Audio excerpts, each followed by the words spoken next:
The winter of 2014 hit Boston harder than anyone had seen in decades. By February, the city was buried under nearly 9 feet of snow, with drifts piling up against brownstone stoops and burying cars completely. School had been canceled for 3 consecutive days, and 8-year-old Tommy McKenna was living every New England kid's dream of endless sledding and snow fort building. Detective Sarah Martinez had been with the Boston Police Department for 15 years, but she would never forget the case that began on February 12, 2014. She was sipping her morning coffee in the precinct when the call came in about a missing child in the Jamaica Plain neighborhood. At first it seemed routine. Kids wandering off during snow days happened more often than parents liked to admit, but this case would haunt her for the next decade. Tommy McKenna lived with his mother, Lisa, and his younger sister, Emma, in a triple-decker on Center Street. His father had died in Afghanistan when Tommy was 5, leaving Lisa to raise 2 children on her teacher's salary. The neighborhood knew the family well. Lisa was the kind of mother who baked cookies for school fundraisers and never missed a parent-teacher conference, despite working 2 jobs to make ends meet. That morning started like any other snow day. Tommy had wolfed down his Lucky Charms while watching the Weather Channel announce yet another school closure. His red plastic sled, a Christmas gift from his grandmother, sat by the front door like a faithful dog waiting for a walk. He'd been sledding down the hill at Franklin Park every day since the storm began, always promising his mother he'd stay on the designated sledding areas where other families gathered. Around 10:30, Lisa was helping Emma build a snowman in their small backyard. When she realized she hadn't heard Tommy's voice in a while, the house felt too quiet. She called his name, checked his room, then the basement. Nothing. Her heart began to race as she grabbed her coat and ran outside, calling for him up and down Center Street. Mrs. Kowalski, their elderly Polish neighbor, said she'd seen Tommy dragging his sled toward Franklin Park around 10:15. She remembered because she'd waved at him from her kitchen window, and he'd given her his typical enthusiastic wave back. That was the last confirmed sighting of Tommy McKenna. When Detective Martinez arrived at the McKenna house, she found Lisa sitting on her front steps in the snow, clutching her phone and crying. Emma, only 6 years old, kept asking where her brother was, her small voice cutting through the winter air like glass. Martinez had seen this scene too many times, but something about Lisa's raw terror made her stomach clench with dread. The initial search was massive. Boston police, aided by volunteers from the neighborhood and Tommy's school, combed Franklin Park inch by inch. They found sled tracks leading down the main hill, but they mixed with dozens of other tracks from the busy sledding area. The snow was so deep and the activity so constant that tracking individual movements became nearly impossible. Search and rescue teams brought dogs, but the falling snow kept covering scent trails. They searched the nearby Jamaica Pond, worried that Tommy might have ventured onto the ice despite repeated warnings about its instability. Divers checked under the frozen surface but found nothing. The muddy river, which wound through the park, was completely frozen solid, and teams checked every accessible section. As hours turned to days, the case attracted media attention. Tommy's school photo appeared on every local news station and newspaper. He was a cute kid with freckles scattered across his nose, gap-toothed smile, and unruly brown hair that stuck up in the back no matter how much Lisa tried to tame it. He loved the Red Sox, Pokemon cards, and drawing elaborate battle scenes between knights and dragons. The FBI was called in after 72 hours, standard protocol for missing children. Agent David Chen had handled hundreds of missing person cases, but there was something about Tommy's disappearance that felt different. There were no signs of a struggle, no witnesses reporting suspicious vehicles or individuals. It was as if the boy had simply vanished into the swirling snow. Investigators interviewed everyone who'd been at Franklin Park that day.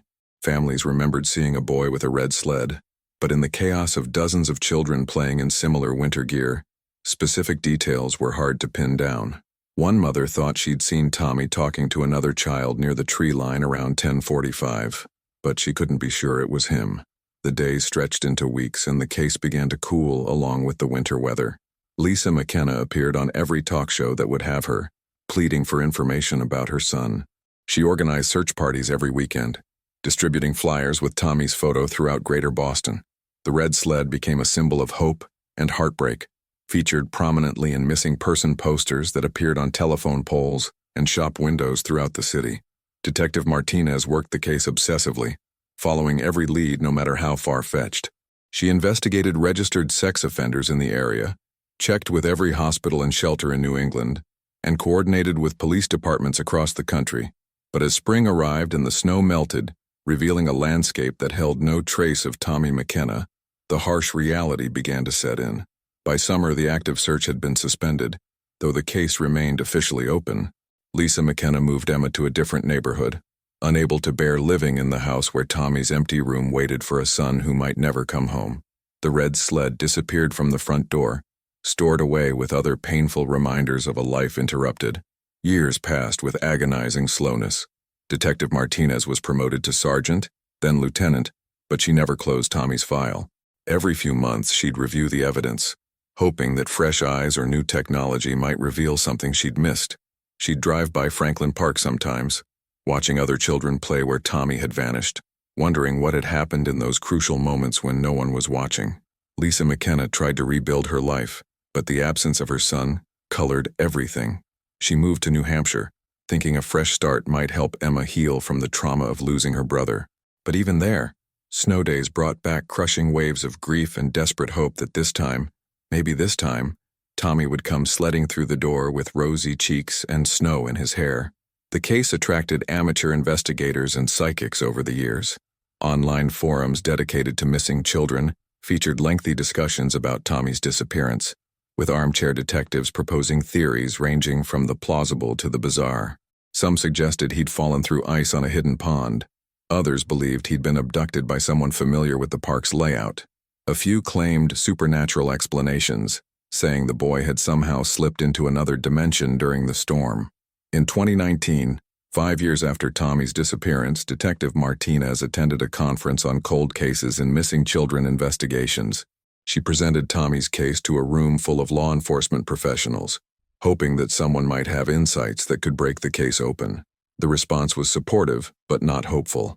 Without new evidence or witnesses, Tommy McKenna would likely remain one of the thousands of children who vanish without a trace each year in America. Winter came and went, each one a painful reminder for those who remembered the boy with the red sled. Franklin Park continued to be a popular sledding destination, though some parents whispered warnings to their children about staying with groups and never wandering into the wooded areas alone. Tommy's story became local legend, the kind of cautionary tale that mothers shared to keep their own children close. Emma McKenna grew up in the shadow of her missing brother.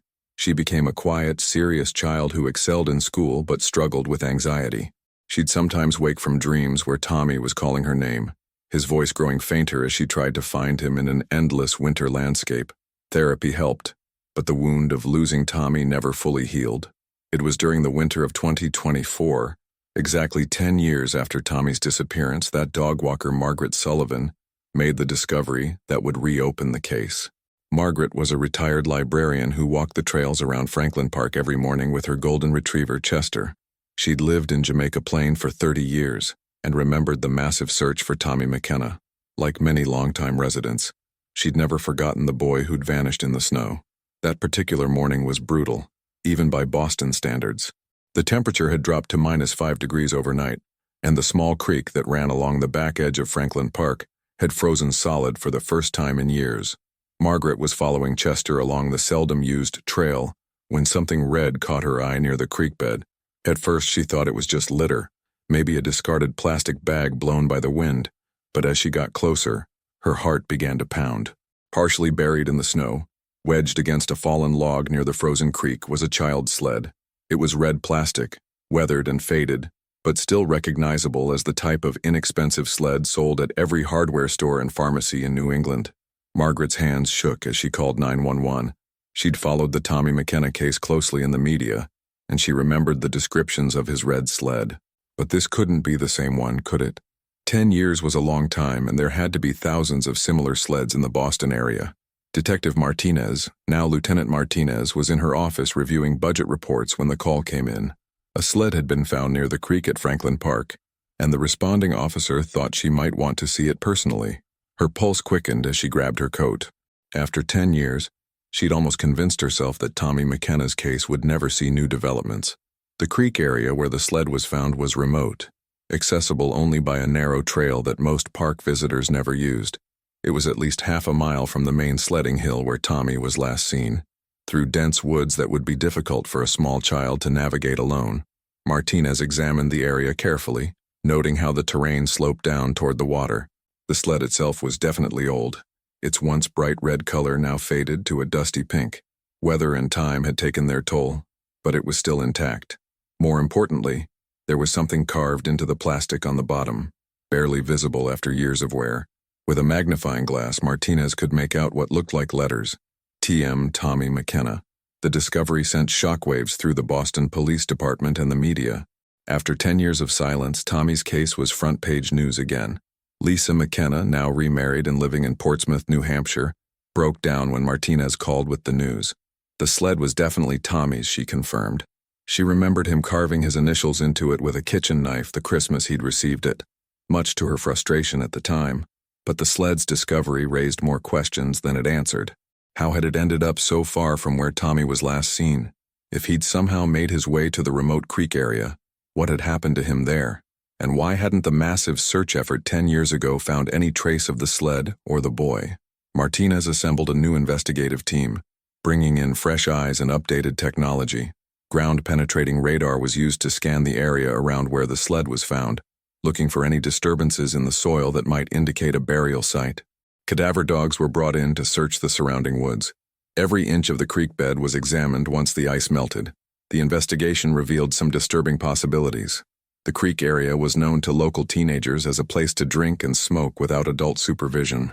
In 2014, there had been reports of older kids bullying younger children at the park, though nothing serious enough to warrant police intervention. Some investigators theorized that Tommy might have been chased or lured to the remote area by older children, with tragic consequences. Another theory focused on the creek itself. While it appeared shallow and harmless, spring floods could make it dangerous. If Tommy had somehow ended up in the area during the storm and fallen through thin ice, his body could have been swept downstream and eventually out to the Charles River. The 10-year delay in finding the sled could be explained by seasonal flooding that periodically moved debris around the creek bed. But there were problems with every theory. The timeline didn't quite work. Tommy was last seen around 10:45 that morning, but the distance to the creek would have taken him at least 20 minutes to traverse through deep snow.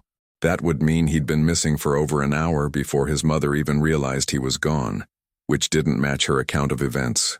More troubling was the question of how an 8-year-old boy could have navigated to such a remote location on his own. The trail was unmarked and difficult to follow even in good weather. In the middle of a snowstorm, with limited visibility and no clear path, it seemed nearly impossible that Tommy could have found his way there accidentally. Dr. Patricia Norris, a forensic psychologist brought in to consult on the case, offered another perspective. Children, Tommy's age, were naturally curious and often drawn to explore forbidden or dangerous areas precisely because they were off-limits. If he'd heard older kids talking about the creek area, or if he'd discovered the trail during a previous visit to the park, he might have decided to explore it during the chaos of the storm, when he was less likely to be spotted by adults. The psychological profile painted a picture of a boy who was still grieving his father's death, and possibly acting out in subtle ways. Lisa McKenna admitted that Tommy had become more defiant in recent months, testing boundaries and sometimes disappearing for short periods when he was supposed to be playing in the yard. It was possible that his trip to the creek was part of a pattern of increasingly risky behavior. As winter turned to spring, the renewed investigation continued.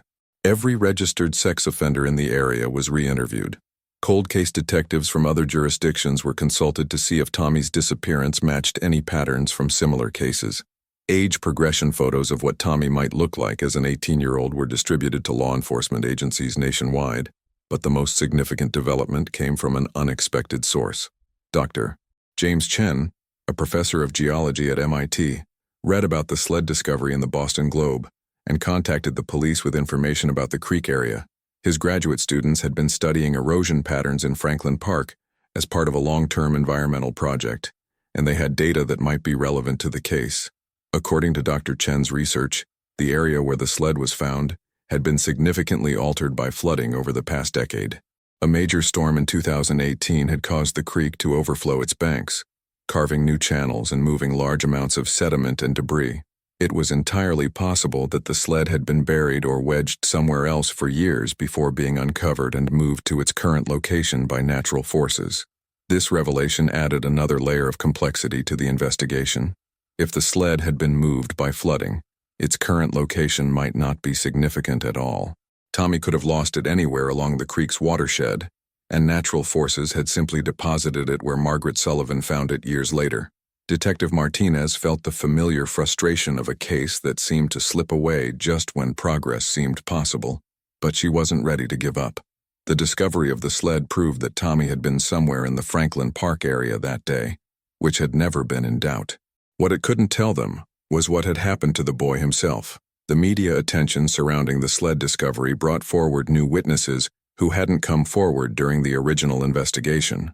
A man named Robert Torres, now in his 30s, admitted that he'd been at Franklin Park with friends on the day Tommy disappeared. They'd been teenagers then, cutting school to smoke cigarettes in the woods. He remembered seeing a small boy with a red sled near the tree line, but he and his friends had been too worried about getting in trouble to mention it to police at the time. Torres's account was both helpful and heartbreaking. He described seeing Tommy struggling to pull his sled through deep snow, apparently trying to reach an area where the sledding looked better.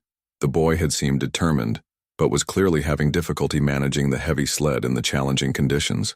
Torres and his friends had briefly considered helping him, but they were hiding their own forbidden activities and didn't want to draw attention to themselves.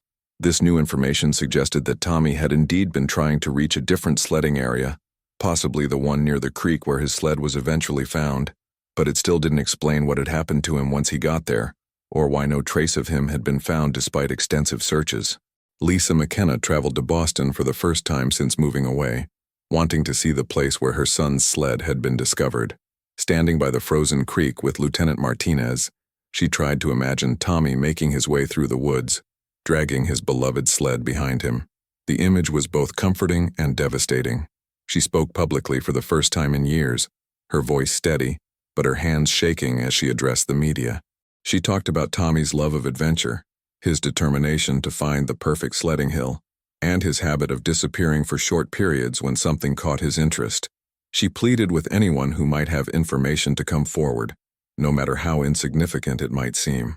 The renewed attention led to several false leads and hoaxes, as often happened in high-profile missing person cases. Someone claimed to have seen Tommy, now grown, working at a gas station in Vermont.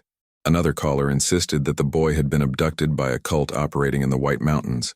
Each lead had to be investigated and ultimately dismissed, adding to the emotional toll on Tommy's family.